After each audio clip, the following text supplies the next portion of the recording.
155 petinju dari 25 provinsi ikut Kejurnas Tinju PPLP di Ambon.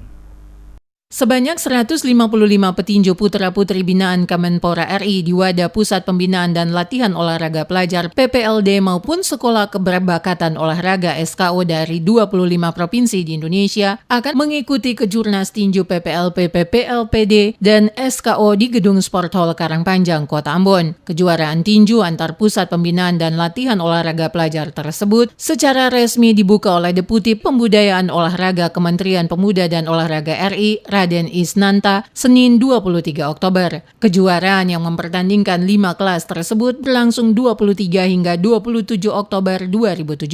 Dalam sambutannya, Raden Isnanta mengatakan Kejurnas Tinju PPLP PPLD dan SKO merupakan ajang seleksi bagi atlet tinju yang nantinya bakal menjadi petinju profesional. Karena itu pihaknya berharap atlet dalam bertanding senantiasa menjunjung tinggi sportivitas dan sekaligus mengokohkan semangat persaudaraan. Kepada panitia wasit ataupun juri dalam melaksanakan tugas diminta memberikan penilaian secara objektif sesuai dengan regulasi dan ketentuan yang ditetapkan untuk menumbuhkan semangat berprestasi para atlet. Melalui kejurnas ini, atlet dapat mengasah kemampuannya sekaligus mengembangkan potensi diri. Dan tinju yang akan dipertandingkan juga.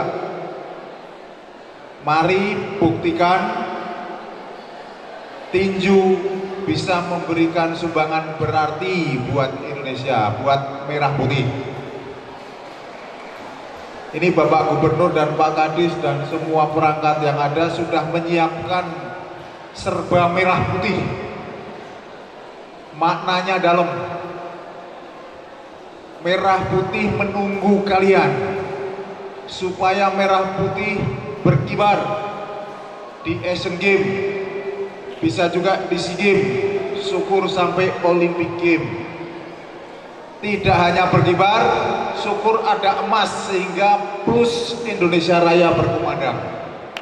Isnanta mengapresiasi pelaksanaan Kejurnas Tinju di Ambon yang sangat luar biasa karena jumlah pesertanya mencapai 150 lebih atlet. Hal tersebut dinilainya sebagai kebangkitan tinju Indonesia. Isnanta optimis ketika Indonesia mengikuti kejuaraan internasional. Ada keterwakilan atlet-atlet PPLP maupun SKO, sekaligus berharap dari Ambon nantinya akan lahir atlet-atlet tinju profesional. Kelas yang dipertandingkan dalam kejuaraan ini antara lain 10 kelas putra dan 5 kelas putri. 10 kelas putra masing-masing 46 kg, 49 kg, 52 kg, dan 56 kg youth, serta 46 kg, 48 kg, 52 kg, 58 kg, dan 64 kg junior. Sedangkan 5 kelas putri terdiri dari 48 kg, 51 kg, dan 54 kg youth, serta 44 kg dan 48 kg junior.